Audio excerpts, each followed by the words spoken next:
नमस्कार। एकता, शान्ति र संस्कारको संवाहक कालिका एचडीमा तपाईलाई स्वागत छ। म सविता दराई। कालिका समाचार सुरु गरौँ प्रमुख समाचारका शीर्षकहरूबाट। कालिका समाचारको साथमा वात्सल्य नेचुरल आइभीएफ आधुनिक चिकित्सा, उच्च सफलता दर, अन्तर्राष्ट्रिय स्तरको उपचारद्वारा सन्तान प्राप्ति सम्भव छ। प्रयोग गर्नुहोस् लक्स हरेक दिन।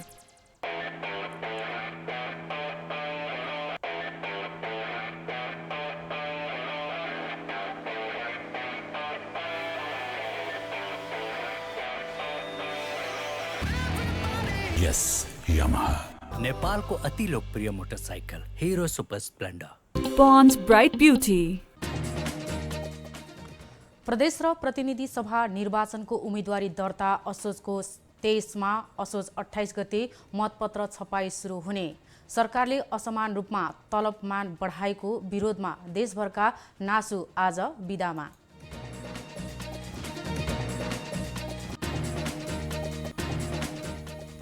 आज विश्व आदिवासी दिवस। नेपाल लगायत विश्वभर आदिवासी जनजातिको पहिचान र अधिकारका लागि विभिन्न कार्यक्रम गरी यो दिवस मनाइँदै मुस्लिम पर्व मोहर्रममा बाँकेका 2 पालिकामा सार्वजनिक बिदा।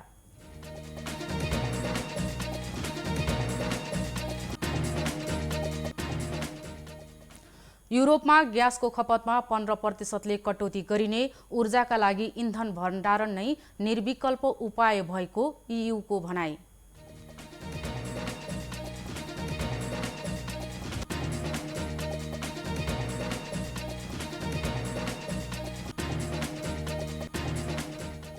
र युएई इन्टरनेसनल टी20 लिगको मार्की खेलाडीको रूपमा सन्दीप लामिछाने अनुबन्धित।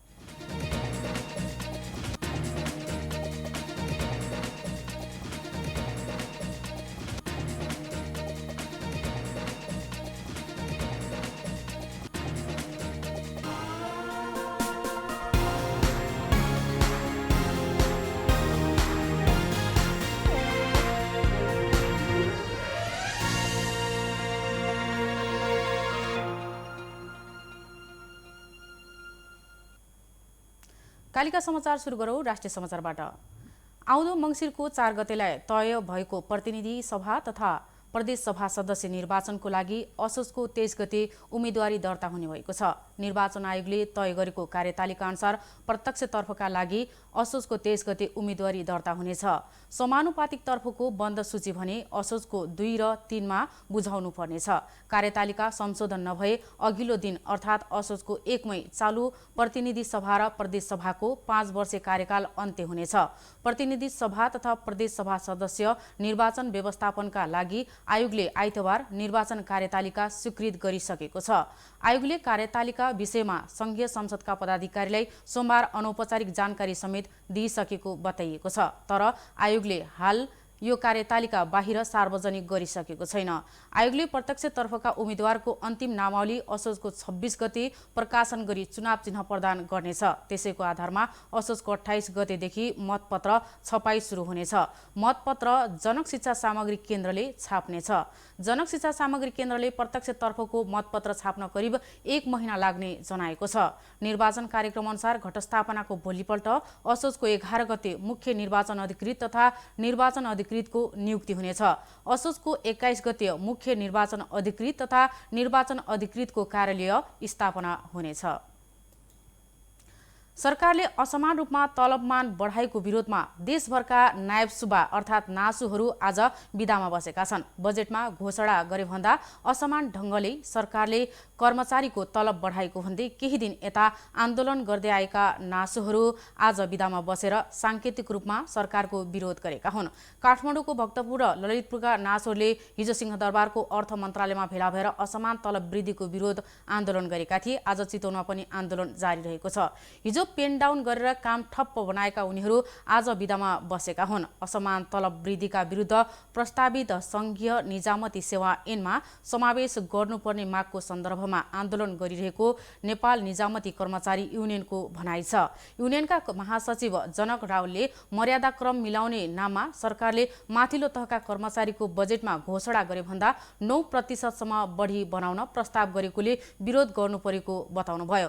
बजेट भन्दा व्यवस्था गरे भन्दा बढी बनाउने गरिएको निर्णय फिर्ता लिएको सरकारले जनाइसकेको भए पनि बजेटमा घोषणा गरिए अनुसार 15% तलब बढाउँदा पनि माथिल्ला र तल्लो तहका कर्मचारीबीच तलब मानमा धेरै फरक परेकाले आन्दोलन गर्नु परेको उनीहरूको भनाइ छ। चालु वर्षको बजेटबाट सरकारले कर्मचारीको तलब 15%ले बढाएको थियो, तर अर्थ मन्त्रालयले शाखा अधिकृत भन्दा माथिको कर्मचारीको तलब 24% सम्म बढाउन प्रस्ताव गरेपछि आफूहरूलाई अन्याय भएको भन्दै नासुहरूले आन्दोलन थालेका हुन्। नुवाकोटको बन्चरे डाँडा स्थित ल्यान्डफिल साइटमा फोहोर लिएर गएका काठमाडौँ महानगरपालिकाका गाडीहरूमा तोडफोड भएको छ। धादिङ र नुवाकोटको सिमाना नजिकै कोल्पु खोलामा पार्किङमा राखिएको फोहोरका 14वटा ट्रिपरमा सोमबार राति तोडफोड भएको हो। केही समयदेखि फोहोर फाल्न नदिन दिनहुँ खोज्दै आएको समूहले गाडी तोडफोड गरेको महानगरपालिकाले आशंका गरेको छ। 14वटा फोहोर बोक्ने ट्रिपर, 2वटा डोजर र एउटा स्काभेटरमा तोडफोड गरिएको हो। तोडफोड गरिएका गाडीहरू फोहोर मैला व्यवस्थापन गर्ने निजी कम्पनीमा भएको पनि महानगरपालिकाले जनाएको छ। तोडफोड भएको स्थान नजिकै सशस्त्र प्रहरीको युनिट रहे पनि प्रहरी तोडफोड भएको 3 घण्टापछि राति 12 बजी बल्ल घटनास्थल पुगेको थियो। गाडीहरू तोडफोड भएपछि ट्रिपर चालकहरूले आज बिहान नाराबाजी गरेका थिए। काठमाडौँ महानगरले सिसडोलको सडक मर्मत गरेपछि फोहोर उठाउन थालेकोमा गाडीहरू तोडफोड भएपछि पुनः फोहोर उठाउने काम रोकिएको छ। आज विश्व आदिवासी जनजाति दिवस। नेपाल लगायत विश्वभर आदिवासी जनजातिको पहिचान र अधिकारको लागि विभिन्न कार्यक्रम गरी यो दिवस मनाइँदैछ। विश्वभर आदिवासी जनजातिको योगदानको कदर गरौँ संयुक्त राष्ट्रसङ्घको आह्वानमा हरेक वर्ष अगस्त 9 तारिखमा यो दिवस मनाउने गरिएको छ। दिवसकै अवसरमा आज कतिपय जिल्लाका स्थानीय तहहरूले सार्वजनिक बिदा दिने निर्णय गरेका छन्। तनहुँका 6वटा स्थानीय तहले आज सार्वजनिक बिदा दिएका छन्। शुक्ला गण्डकी, भानु, ब्यास नगरपालिका सहित म्याग्दे, रिसिङ, घिरिङ गाउँपालिकाले बिदा दिएका हुन्। आदिवासी जनजाति सम्बद्ध विभिन्न सङ्गठनहरूले यो दिवस मनाउने गर्दछन्। यसैबीच उता बाँकेका 2 पालिकाले मुस्लिम समुदायले मनाउने सद्भावको पर्व मोहरमको अवसरमा आज सार्वजनिक बिदा दिएका छन्। जिल्लाको नरैनापुर र जानकी गाउँपालिकाले सार्वजनिक बिदा दिएका हुन्। नरैनापुरका अध्यक्ष इस्तियाक अहमद शाहले गाउँपालिकामा हिन्दू र मुस्लिम समुदायको बाहुल्यता रहेको र सबै समुदायले यस दिनलाई सद्भाव पर्वको रूपमा मनाउने भएकाले सार्वजनिक बिदा दिएको जानकारी दिनुभयो। त्यस्तै जानकीका अध्यक्ष छब्बन खाले हिजो बसेको कार्यपालिकाको बैठकले पनि मोहरमको पर्वको अवसरमा सार्वजनिक बिदा दिने निर्णय गरेको बताउनु भएको छ। यस्तै नेपालगञ्ज उपमहानगरपालिकाले मोहरमको अवसरमा 1 दिन विद्यालय बन्द गरेको छ। स्थानीय पर्वमा बिदा दिने नगर शिक्षा समितिको निर्णयअनुसार यो बिदा दिएको निमित्त प्रमुख प्रशासकीय अधिकृत गोरख बहादुर थापाले जानकारी दिनुभयो। महोत्तरीको बर्दिवास नगरपालिका स्थित जंगलमा हरिणको आक्रमणमा परि एक वृद्धाको मृत्यु भएको प्रहरीले जनाएको छ। मृत्यु हुनेमा बर्दिवास नगरपालिका 8 सतखोली बस्ने 80 वर्षीया सुनमाया विश्वकर्मा रहेको जिल्ला प्रहरी कार्यालय महोत्तरीका प्रहरी नायब उपरीक्षक डीएसपी प्रकाश विष्टले जानकारी दिनुभयो। डीएसपी विष्टका अनुसार 80 वर्षीय विश्वकर्मा सोमबार साँझ घर नजिकैको जंगलमा रहेको बाँसको झ्याङमा बस्न गएकी थिइन्। बाँसको झ्याङमा नै हरिणले आक्रमण गर्दा उनको मृत्यु भएको प्रहरीले जनाएको छ। एकता, शान्ति र संस्कारको सम्भाग कालिका एचडीमा प्रसारित कालिका समाचारमा पालो भएको छ विज्ञापनको। तर त्यसभन्दा अगाडि प्रमुख समाचारका शीर्षकहरू। कालिका समाचारको साथमा वात्सल्य नेचुरल आइभीएफ आधुनिक चिकित्सा, उच्च सफलता दर, अन्तर्राष्ट्रिय स्तरको उपचारद्वारा सन्तान प्राप्ति सम्भव छ। प्रयोग गर्नुहोस् लक्स हरेक दिन।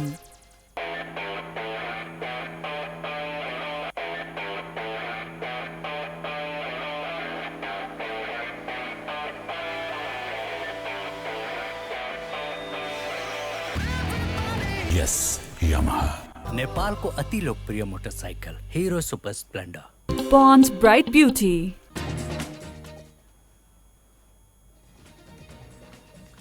प्रदेश र प्रतिनिधि सभा निर्वाचनको उम्मेदवारी दर्ता असोज 23 मा असोजको 28 गतेदेखि मतपत्र छपाई सुरु हुने। सरकारले असमान रूपमा तलबमान बढाएको विरोधमा देशभरका नासु आज बिदामा।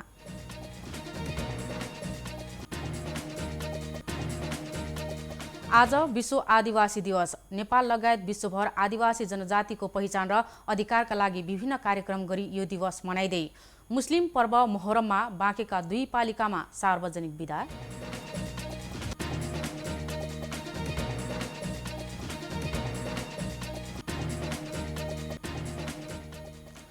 युरोपमा ग्यासको खपतमा 15% कटौती गरिने, ऊर्जाका लागि इन्धन भण्डारण नै निर्विकल्प उपाय भएको EUको भनाई।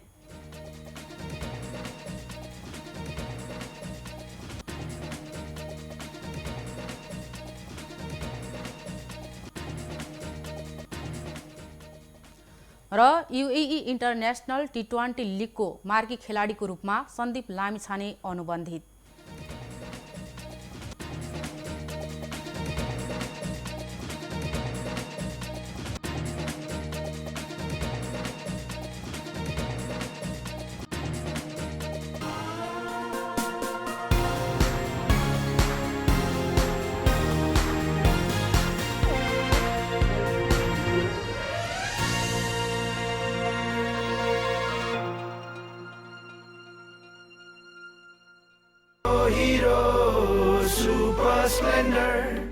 मेरो हिरो कति प्यारो, अरू पनि होला राम्रो, तर पनि मेरै हिरो प्यारो।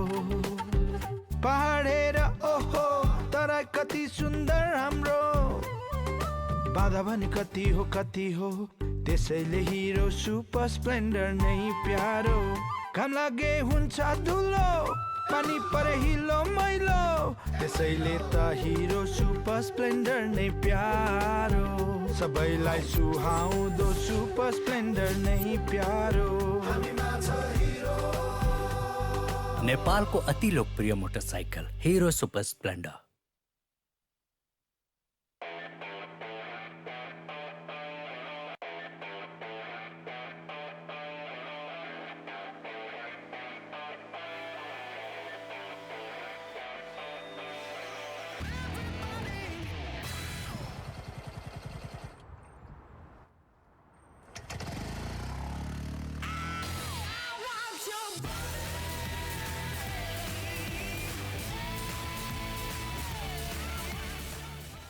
Yes, Yamaha.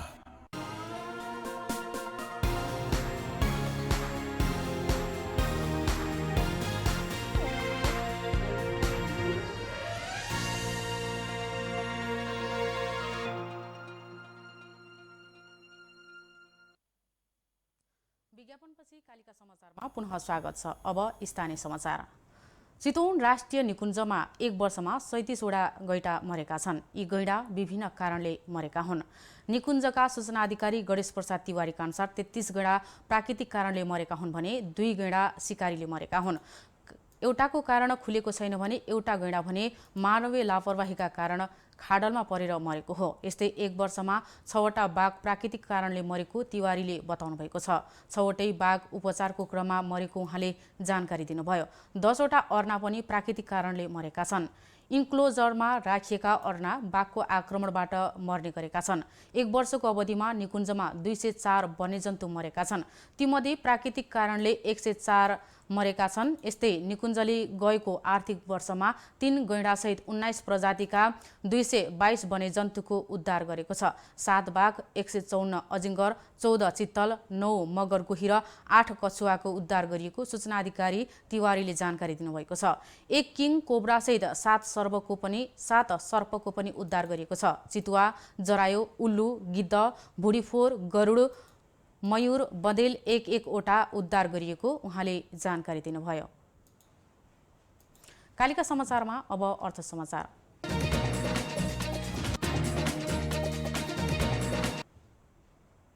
स्याङ्जा, गुल्मी र पाल्पाको सङ्गम स्थलमा 3 मुखे झुलुङ्गे पुलको निर्माण कार्य सम्पन्न भएको छ। 3 जिल्ला जोड्ने नेपालकै नमुना 3 मुखे पुल निर्माण कार्य सम्पन्न भएपछि 3 जिल्लाका नागरिकलाई आवत जावत गर्न सहज भएको हो।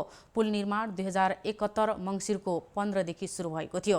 बर्खाको समयमा कालीगण्डकी नदीमा आउने बाढी, आर्थिक अभाव र कोरोना महामारीका कारण पुल निर्माणमा लामो समय लागेको व्यवसायीहरूले बताएका छन्। निर्माणको जिम्मा नयाँ बाटो रुबिना मनाजेवी कम्पनीले पाएको थियो। पुल 9 करोड 88 लाख लागतमा निर्माण सम्पन्न भएको हो। 3 जिल्लामा जानको लागि कालीगण्डकी नदी बीचमा 9 मिटर रनिङ गोलाइ भएको स्तम्भ निर्माण गरिएको छ। पुलमा 25 मिटर उचाइको भ्यू टावरको बीचमा निर्माण भएको स्तम्भबाट 3 जिल्लासम्म पुग्न तीनैतर्फ 177 मिटर लामो झुलुङ्गे पुलको निर्माण भएको छ। सोही पुलले स्याङ्जाको कालीगण्डकी गाउँपालिका, गुल्मीको रुरु क्षेत्र गाउँपालिका, रिडी र पाल्पाको तानसेन नगरपालिकालाई समेत जोडेको छ। पुल निर्माणको काम सम्पन्न भएपछि सो स्थानमा आन्तरिक पर्यटकको चहलपहल समेत बढेको छ। नेपालका 4 धाममध्ये एक रुरु धाममा नमुना झोलुङ्गे पुल बनेपछि स्थानीय भने उत्साहित बनेका छन्। कालिका समाचारमा अब अन्तर्राष्ट्रिय समाचार। युक्रेनमा रुसको युद्धका कारण उत्पन्न ऊर्जा मूल्य सङ्कटको सामना गर्न युरोपेली सङ्घ ईयूले ग्यासको खपतमा 15%ले कटौती गर्ने योजना लागू गरेको छ। 2 साता अघि ईयूले सहमति गरेको यो योजनालाई युरोपेली सङ्घको आधिकारिक प्रशासनिक पत्रमा प्रकाशित गरिएको छ।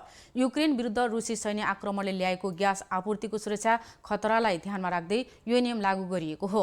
युरोपेली घरपरिवार र व्यवसायहरू ऊर्जाका लागि रुसी ग्यासको भर पर्नुपर्ने र यसका लागि इन्धन भण्डारण नै निर्विकल्प उपाय भएको ईयूले जनाएको छ। केही ईयू देशहरूले भने यस नियमलाई कडाइका साथ पालना गर्न असम्भव भएको भन्दै नियम कार्यान्वयन गर्न मानिरहेका थिएनन्। उनीहरूले कुनै पनि अवस्थामा शैक्षिक माग कटौती गर्ने शर्त राखेका थिए। कालिका समाचारमा अब खेल समाचार।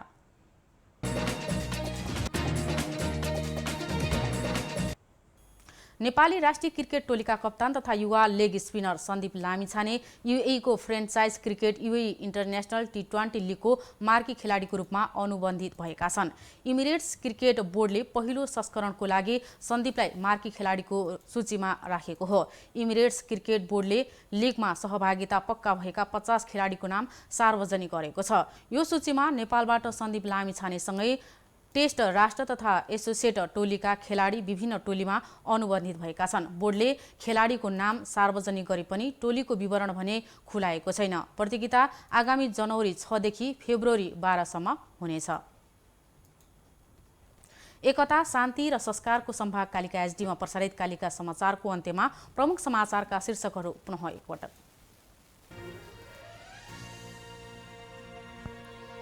कालिका समाचारको साथमा वात्सल्य नेचुरल आइभीएफ आधुनिक चिकित्सा, उच्च सफलता दर, अन्तर्राष्ट्रिय स्तरको उपचारद्वारा सन्तान प्राप्ति सम्भव छ। प्रयोग गर्नुहोस् लक्स हरेक दिन।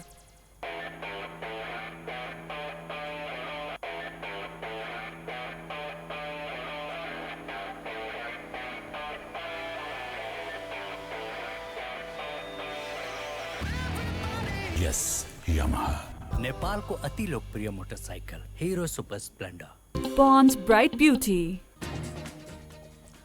प्रदेश र प्रतिनिधि सभा निर्वाचनको उम्मेदवारी दर्ता असोजको 23मा, असोज 28 गतेदेखि मतपत्र छपाई सुरु हुने। सरकारले असमान रूपमा तलबमान बढाएको विरोधमा देशभरका नासु आज बिदामा।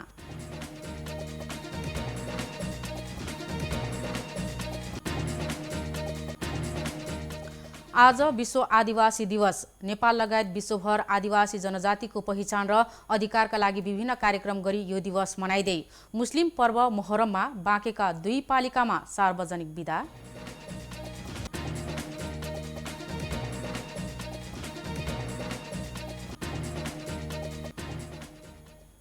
युरोपमा ग्यासको खपतमा 15%ले कटौती गरिने, ऊर्जाका लागि इन्धन भण्डारण नै निर्विकल्प उपाय भएको ईयूको भनाई।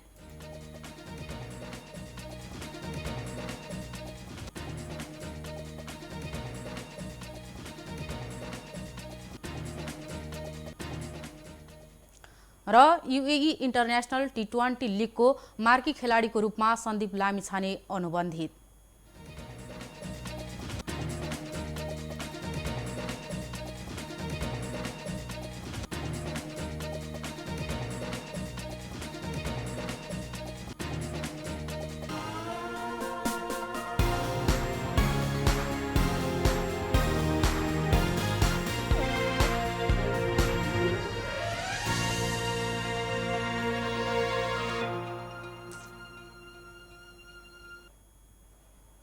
एकता, शान्ति र संस्कारको सम्भाग कालिका एचडीमा प्रसारित कालिका समाचार अहिलेका लागि यति नै।